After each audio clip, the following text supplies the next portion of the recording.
I'm a shitty golfer, you can ask my wife. I've been out there hacking every day of my life. I got the shorts and all the plaid sweaters. That new tailor-made driver didn't make me any better. Man, I hit 'em fat and I hit 'em thin. I roll 'em in the bunkers, man, I hit 'em again. Slice 'em in the bushes, crank 'em in the creek. I pop that sucker up and hook it out in the street, yeah. Aloha and hello out there, everybody. What's going on? This is Miho with the Too Close to Call podcast series, joined as always with my co-host Pags, and this is the Shankapotamus series where we are talking PGA golf. We're a couple weeks away from the Open Championship, but we're getting fillers here with some exciting golf. Before we get into that, have you gotten out and played at all? Honestly, Pags, I have not hit a single golf ball outside of Top Golf this entire summer. Good God. How many rounds have you played? 0. None. Haven't been out at all. Wow. Right? Not one. All I do is putt in my basement from 7 feet. So, I played once back, we talked about that on this show, but I went out and I played 18 in Vegas when I was out there, and I realized at an actual good course, I am a 120 to 130 golfer. Were they your clubs? Did you take your clubs? No, I used rentals, and I could only blame that on so much. Those can be tough. I know, but fairways, man, they were like the size of a pin needle. I was just like, all right, give me my 7-iron. I'm just going to hit it straight and pray it goes decently far.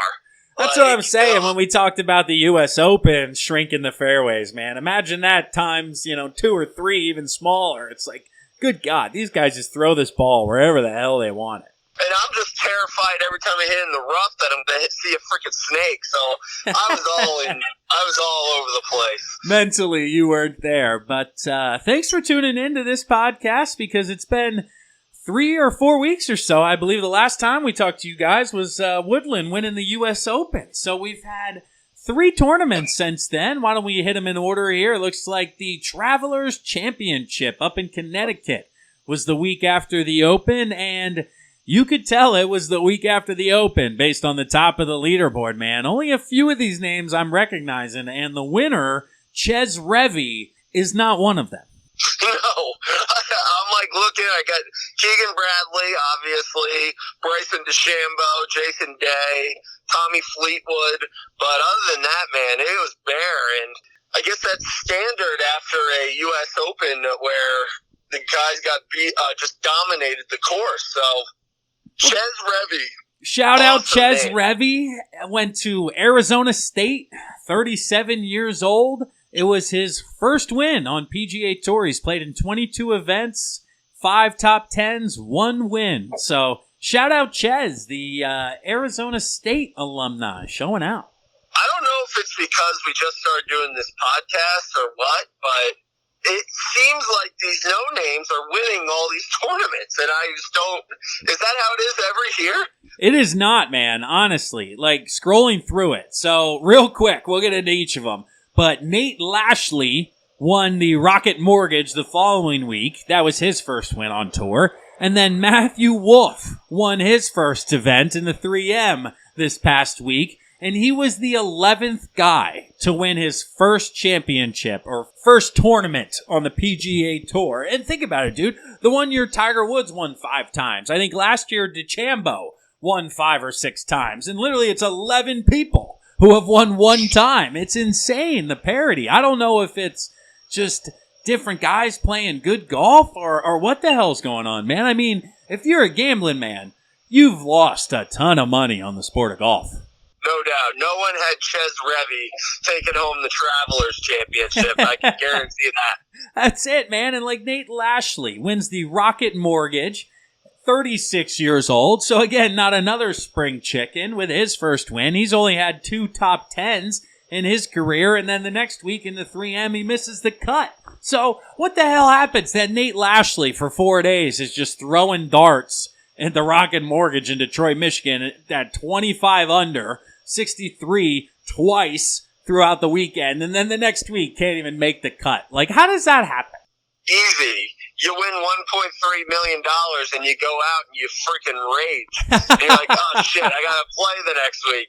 So what did Nate Lashley do or buy this past week that caused him to be a little slow out of the gate on Thursday? He went out to the bar, he bought bottle service, Ooh. he raged, and then probably went out and bought himself a nice little car and cruised around, or maybe got himself a nice little one-day getaway to a nice little beach and then flew to the next event. I don't know. That's what I would do. Yeah, man, I don't know. What would I do if I won a tournament Sunday? It'd be bottle service Sunday, shopping spree Monday, followed by bottle service Monday night, travel Tuesday, buy something else Tuesday night, practice round Wednesday. I'd be like, yeah, I don't think so. Show and go Thursday. It would just be wild, man, to just clear like $700,000 in one check. So, Nate Lashley, like, shout out to you.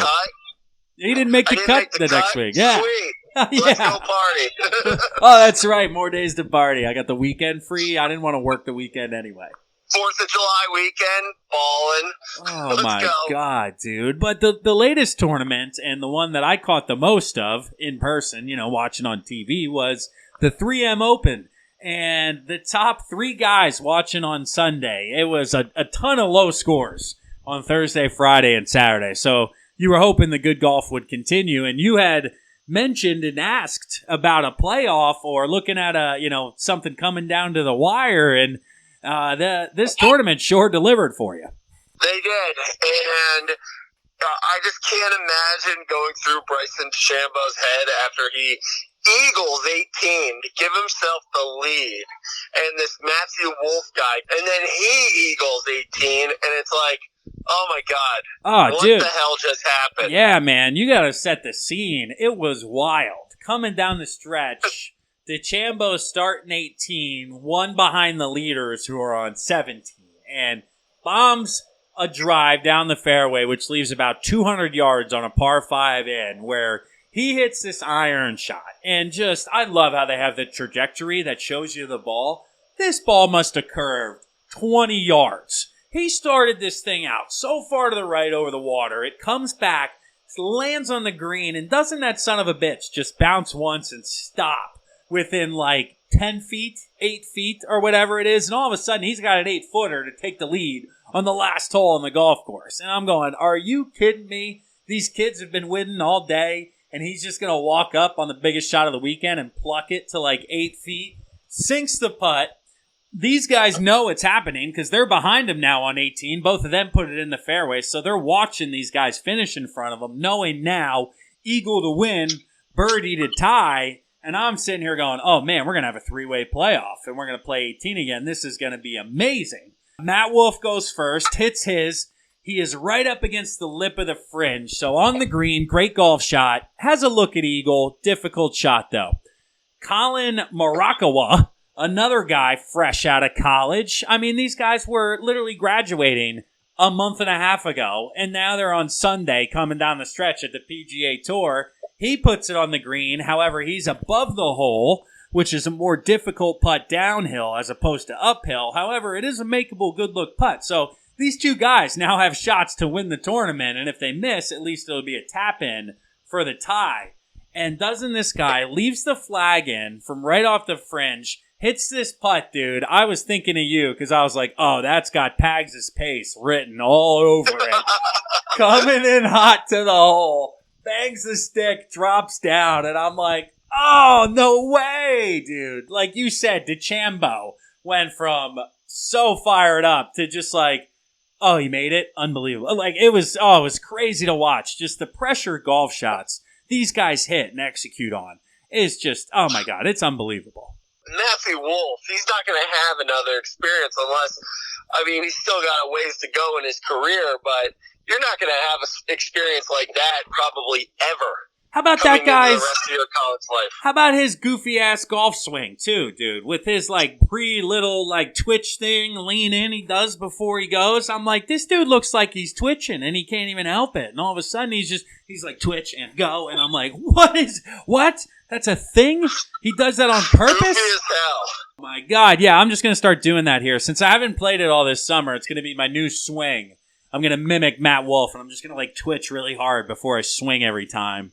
Now we're talking. Mio is going to change his swing due to lack of playing. That's it. But how about just the two guys, dude, literally in college, and they're like, oh, the pressure. The guy's like, dude, they were just playing in the NCAAs a month ago. Like, they don't know what pressure is.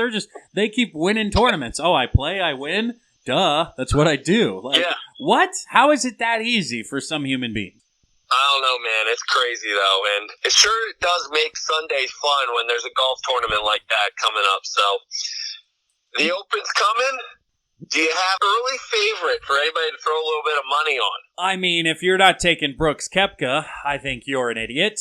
However, to say somebody not Brooks Koepka, always root for Ricky Fowler. Yep. Honestly, I haven't researched the course to see if it's a long guy's game or a short guy's game or what, but Justin Rose, Mr. Consistency, I'm sure he'll be right there again.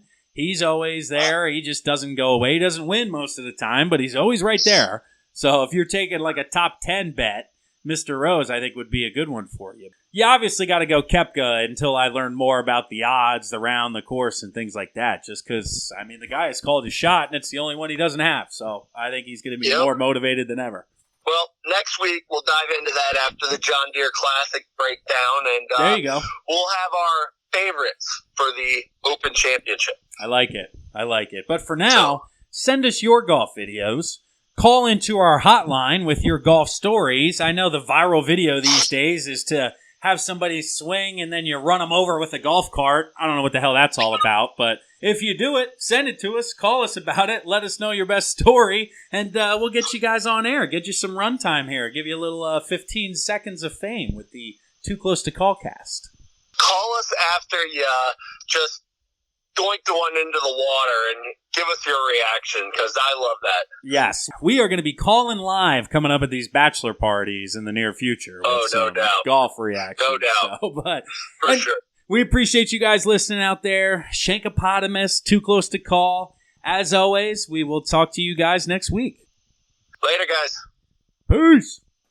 Yeah, I'm 245, right down the middle, and I'm Mr. Green to the left, just a little. Chili dip a wedge and put it all together. Hit that son of a bitch right up there in the leather. If you call that good, and let me press on the side, you can put me down for a 5.